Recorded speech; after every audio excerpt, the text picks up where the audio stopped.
Guys, relax. మీ బ్రదర్గా చెప్తున్నాను, you need to relax.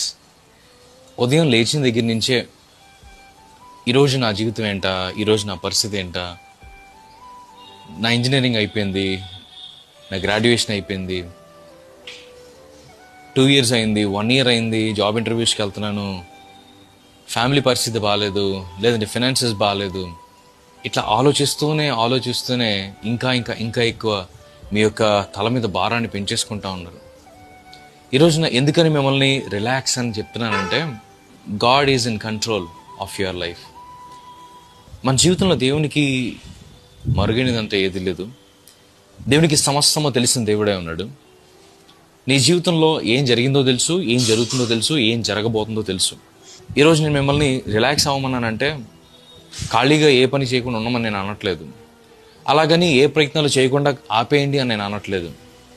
వరి అవడం ఆపండి. ఎందుకంటే రేపటిని దేవుని చేతికి అప్పచెప్తున్నాం కనుక,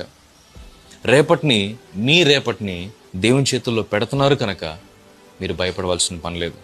మీకు ఒక విషయం చెప్పనా, ఏ వ్యక్తి భయపడతాడంటే దేవుని మీద విశ్వాసం లేని వ్యక్తి భయపడతాడు. ఎవరికి విశ్వాసం ఉండదంటే దేవునితో సహవాసం చేయని వాళ్ళకి విశ్వాసం ఉండదు.